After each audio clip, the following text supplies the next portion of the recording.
बिस्मिल्लाहिर्रहमानिर्रहीम। आज हमारा एनाटॉमी का सेकंड लेक्चर है। लेक्चर में आपने तमाम ब्रांचेस ऑफ एनाटॉमी डिस्कस की थी और उससे रिलेवेंट एमसीक्यूज भी हम डिस्कस कर चुके हैं। आज हम अपना जो टॉपिक पढ़ेंगे वो है टर्मिनोलॉजी। टर्मिनोलॉजी टर्म से निकला है वो वाली टर्म्स जो कि एनाटॉमी में यूज होती हैं पोजीशंस को डिफाइन करने के लिए, और वो आपने इसमें पढ़नी है। सबसे पहले ventral and dorsal. Ventral dorsal,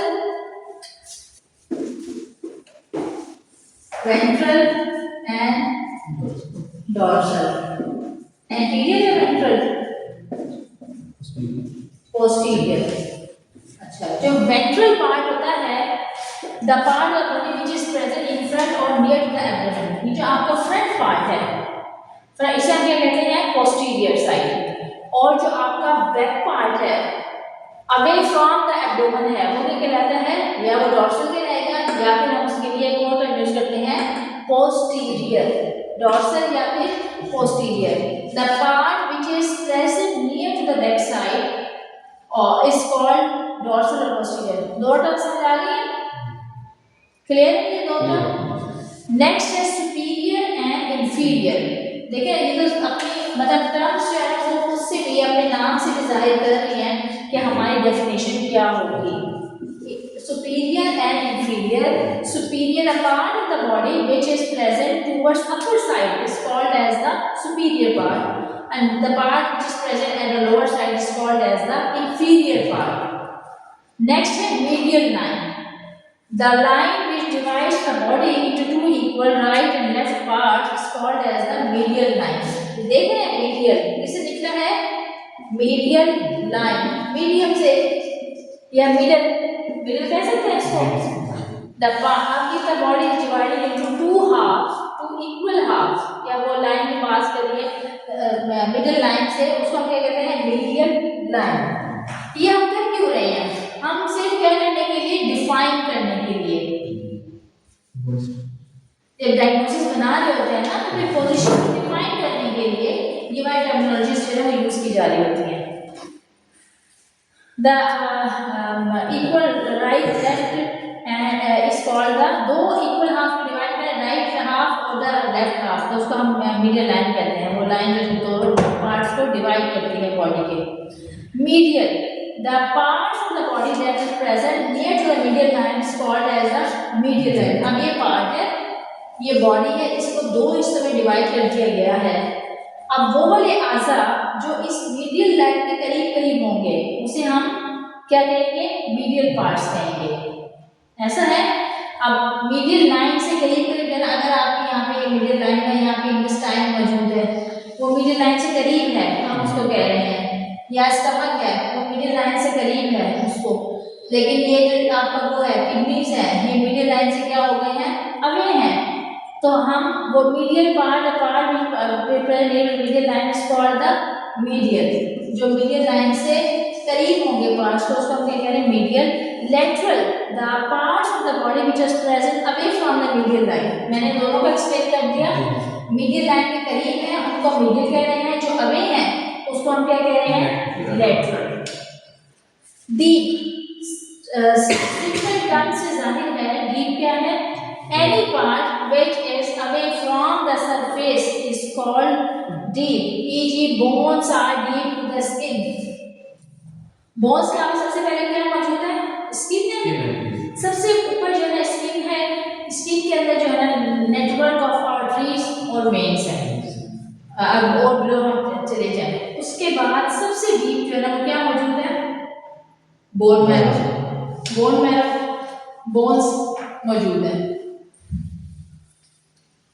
superficial, any part which is near from the surface is called superficial, which is near from the surface. ये आपकी क्या है, skin is the body surface और ये क्या है, सुपरफिशियल। तो वो skin is superficial to the bones. अब बोन्स जो है वो बहुत डीप है, डीप और डीप का ऑपोजिट क्या है, सुपरफिशियल। आपने ये करना है कि जब आप टर्मिनोलॉजीज याद कर रहे होंगे ना, तो आपने ऑपोजिट में एक टर्मिनोलॉजी दूसरी टर्मिनोलॉजी के ऑपोजिट में है, तो इससे आपको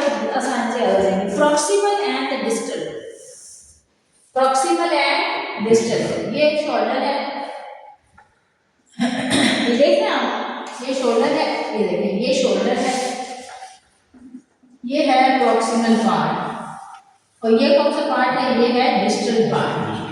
अच्छा, प्रॉक्सिमल क्यों कह रहे हैं हम?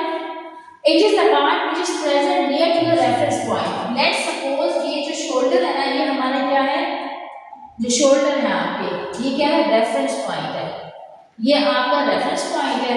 इस रेफरेंस पॉइंट से हमने जो पार्ट रेफरेंस पॉइंट के करीब है उसे हमने क्या नाम दिया, प्रॉक्सिमल, और जो रेफरेंस पॉइंट के अवे है उसको हमने क्या बोल दिया, डिस्टल। कंबाइंड टर्मिनोलॉजी, अब दो मिल के कुछ ऐसी टर्म्स हैं जो कि कंबाइंड यूज हो रही हैं, उसमें सबसे पहले है इंफ्रोमीडियल। It is the part of the body that present near to the medial line and towards the lower side. Medial line के भी करीब है वो, लेकिन वो towards the lower side पे भी मौजूद है, तो उसे हम क्या कह रहे हैं, इंफ्रोमीडियल।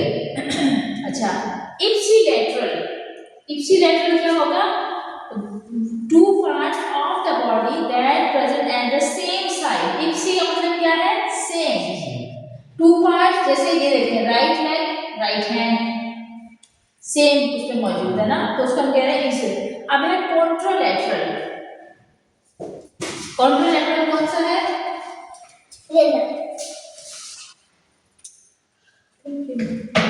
Contralateral, two body organs which are present opposite to each other is called the contralateral.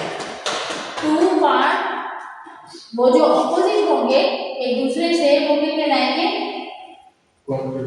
Contra का मतलब इस सेल ऑपोजिट, तो उसे भी आप समझ सकते हैं, जैसे left arm, right leg and contralateral to each other with respect to the mid sagittal plane. अच्छा, बोन्स मूवमेंट, बोन्स मूवमेंट ये भी क्या है, ये हमने टर्मिनोलॉजी पढ़ी, किससे रिलेवेंट, एनाटॉमी की। अब जो दूसरी टर्म्स है वो है बोन मूवमेंट टर्मिनोलॉजी, ये दूसरी है बोन मूवमेंट टर्मिनोलॉजी। अच्छा, उसमें जो है flexion and extension, flexion and extension. Flexion क्या है, bending movement in which angle between the two bones decreases, ये कहलाता है फ्लेक्जन। ये देखिए ना, ये अगर हाथ है आपका, आप इसको यू कर रहे हैं, इसके और इसके दरमियान जो एंगल है वो इंक्रीज हो रहे हैं, डिक्रीज हो रहे हैं, डिक्रीज हो रहा है, तो वो दो उसके दरमियान जो है अगर एंगल डिक्रीज हो रहा है उसको हम क्या कह रहे हैं, फ्लेक्जन। एक्सटेंशन, जैसा नाम से जाहिर है, एक्सटेंशन एक्सपेंड होना, बढ़ना। एक्सटेंशन जो है ना, extending movement in which angle और distance between the two bones, आपकी ये वाली बोन है और एक ये वाली बोन है, इसके दरमियान अगर एंगल इंक्रीज हो रहा है वो हम क्या कहेंगे, उसको एक्सटेंशन है। Abduction, movement of the limb away from the medial line. Medial line क्या थी आपकी, देखें ये मीडियल लाइन थी, अगर मूवमेंट जो है ना वो अवे जा रही है तो हम क्या कह रहे हैं, एबडक्शन है, और अगर करीब आ रही है तो उसे हम क्या कह रहे हैं, मीडियल लाइन के करीब हम मूव कर रहे हैं तो उसे क्या कह रहे हैं, एडक्शन। Pronation, supination. प्रोनेशन क्या है, movement of the forearm in which position that palm facing downward. ये क्या है आपकी हथेली, पाम से क्या है, हथेली को कह रही हैं, आपने यू मूव किया, ये देखिए नीचे है, इसको क्या कह रहे हैं, प्रोनेशन। और अगर यही पाम जो है अपने डायरेक्शन में है तो उसको क्या कह रहे हैं, supination. Inversion, movement of the sole of the foot towards the medial line. अगर सोल जो है आपका, सोल है वो मूव करे मीडियल लाइन के करीब, आप बेंड कर रहे हैं सोल को मीडियल लाइन के करीब कर रहे हैं तो वो क्या कहला रहा है, इनवर्जन। और अगर उसको हम दूर कर रहे हैं मीडियल लाइन से, सोल को आप मीडियल लाइन, सोल को कह रहे हैं, सोल पता है ना, सोल किसको, पाँव को, हाँ नीचे, तो इसको आप वो करें, दूर कर रहे हैं तो उसको क्या कह रहे हैं, aversion. Elevation, movements the upper side is called elevation, and movement of the bones toward the lower side is called depression. Plantar flexion, movement of the sole of the foot in which angle or the distance between the foot and the leg increases. देखें आप, ये आप उठा लिया soul, foot and soul के दरमियान जो angle क्या हो रहा है, इंक्रीज हो रहा है, उसे कहते हैं प्लांटर फ्लेक्चर. और अगर it is the distance between leg and foot is decreased is called as the dorsi flexion. ये देखिए प्लांटर फ्लेक्चर क्या था, सोल और लेग के दरमियान आपके यूं फासला बढ़ रहा है, तो वो क्या कहला रहा है, प्लांटर फ्लेक्चर. और अगर डिक्रीज हो रहा है तो वो क्या कहला है, dorsi flexure. It was all about terminologies and bone movements terminology. Thank you.